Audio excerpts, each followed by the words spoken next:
Are you ready?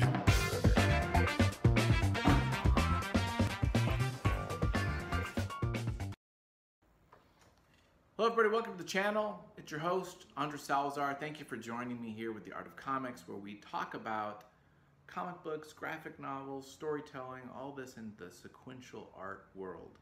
I am a comic book writer and artist, working on a couple other projects outside of comics, doing some radio play stuff right now. So I'm in the trenches with some of this stuff, so I love it, passionate about it, and thank you for joining me. If you want to see my stuff, the things I'm working on right now, go check out the Patreon link in the description below, and you can see what I do. A lot of that stuff's public, some of the daily strips, but if you want to read the comic books, the actual stories, it does cost $1, so think about it. If I could do a channel, Kyle Baker, we'll call this The Art of Kyle Baker, I'd do it. You guys know this. I've done multiple Kyle Baker episodes. I think I did Plastic Man, The Shadow, King David. He's up there. You know, I always talk about Mobius and Sienkiewicz and Alex Toth. Kyle Baker, dude. Kyle Baker's up there. If I could do a channel for Kyle, I would. Okay? We're going to talk about Why I Hate Saturn. I just reread this. This is such a good book. It's Vertigo at its finest.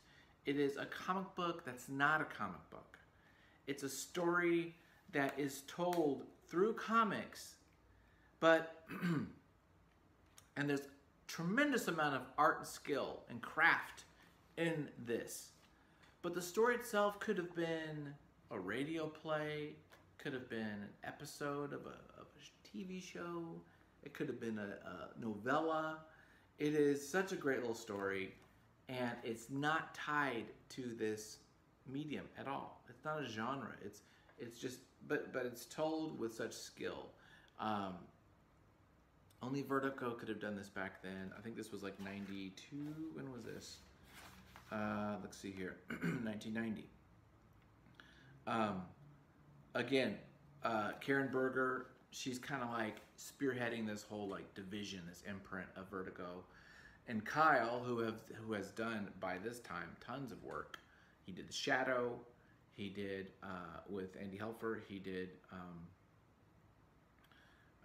I'm blanking on stuff right now. He's done a lot of stuff prior to this.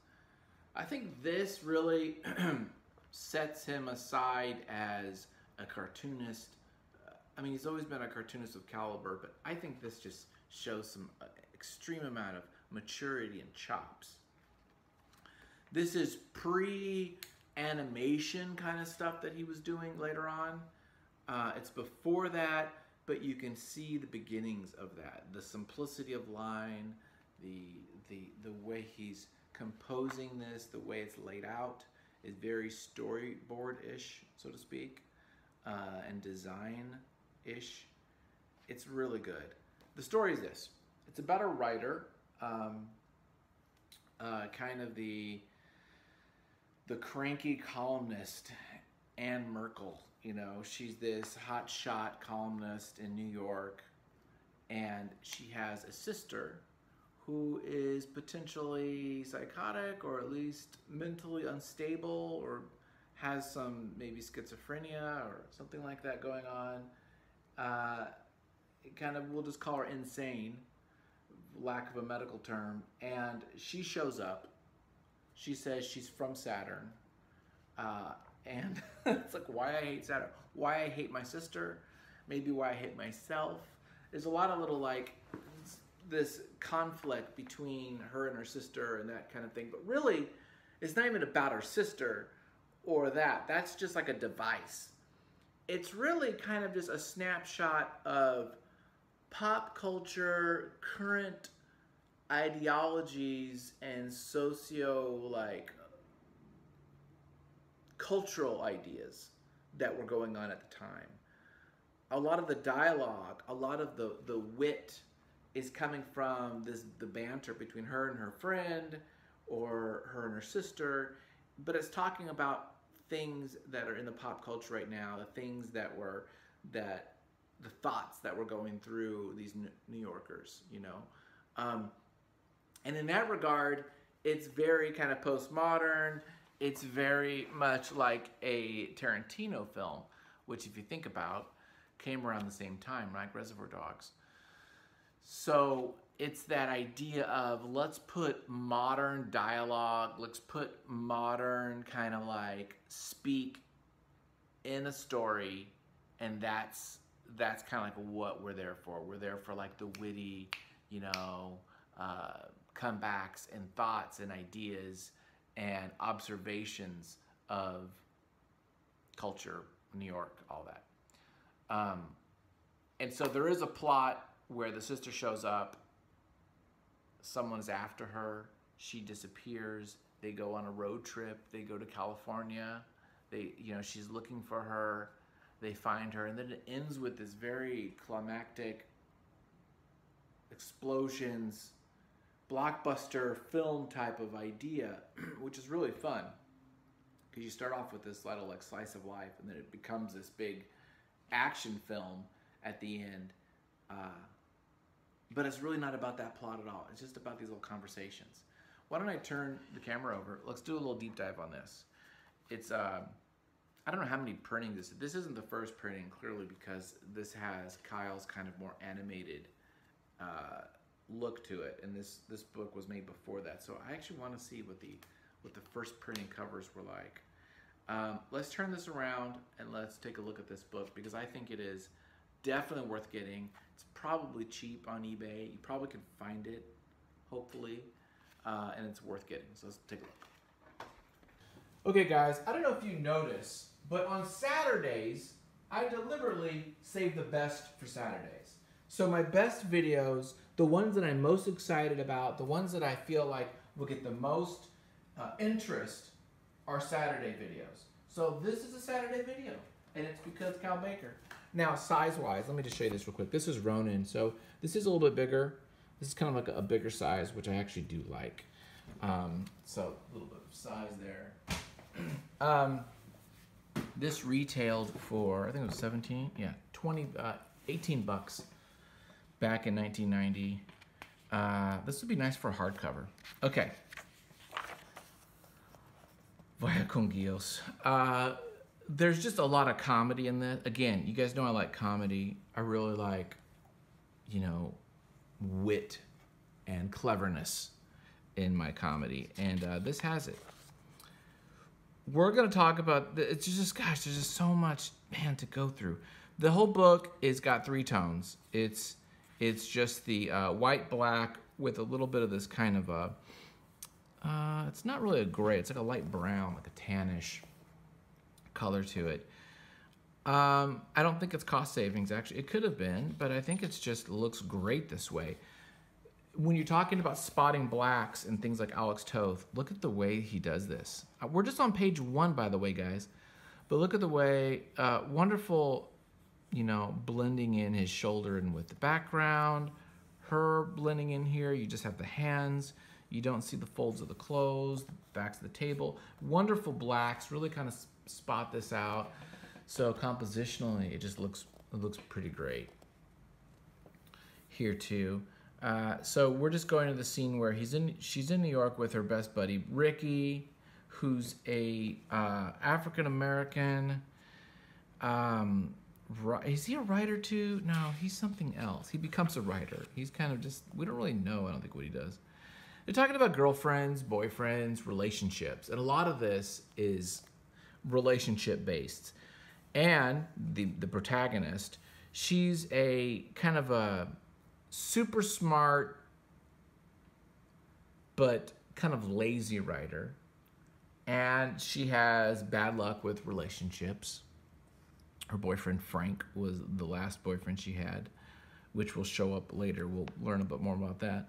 And she's talking to Ricky. Ricky's talking about relationships, right? So a lot of this is this really fun look at that. Oh, one thing I wanted to definitely show, something to study and learn from this book is these panel composition, these 2 shots.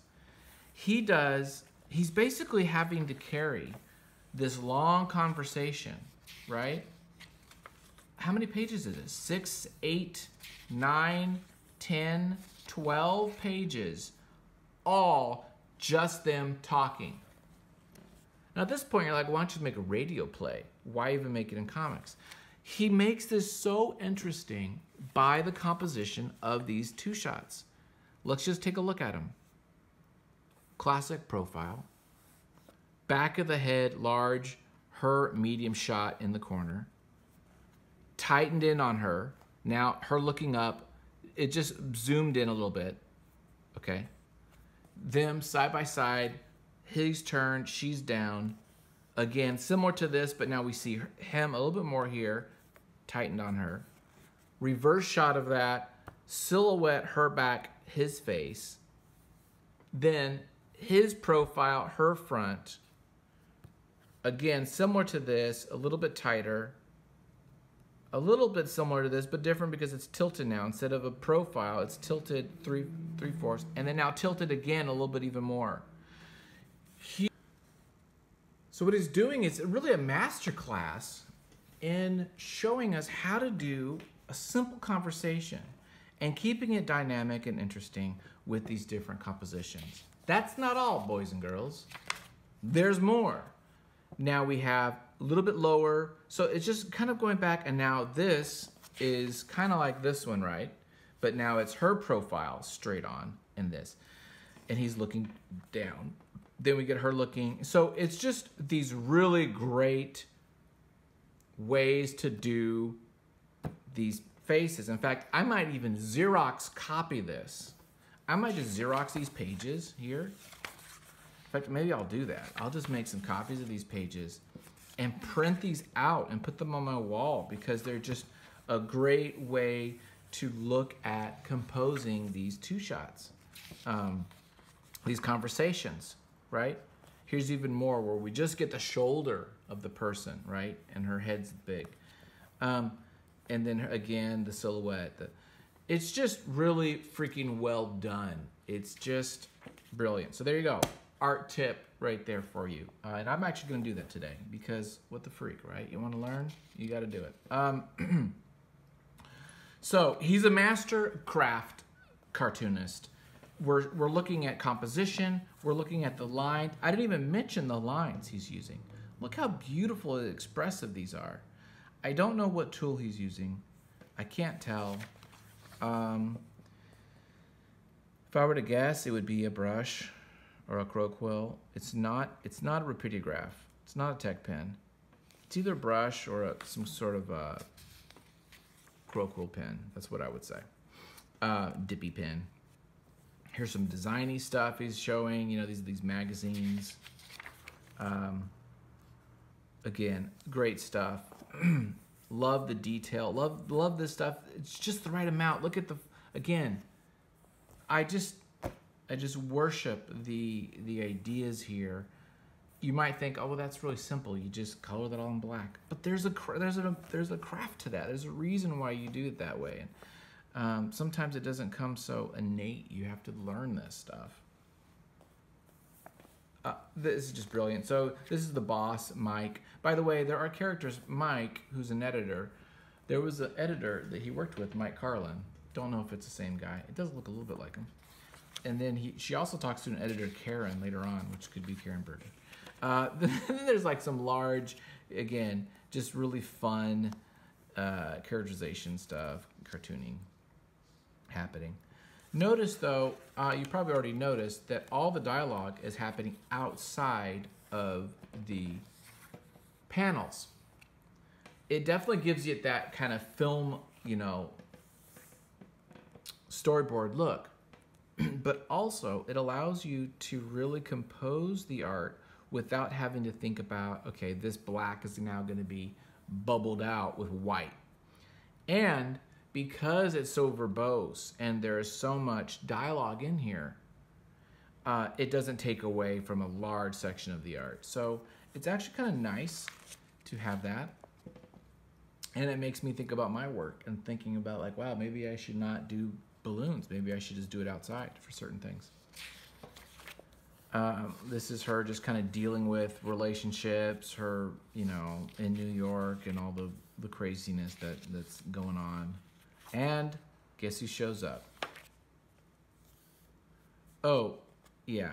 Who shows up is her sister. Her sister, who is from Saturn.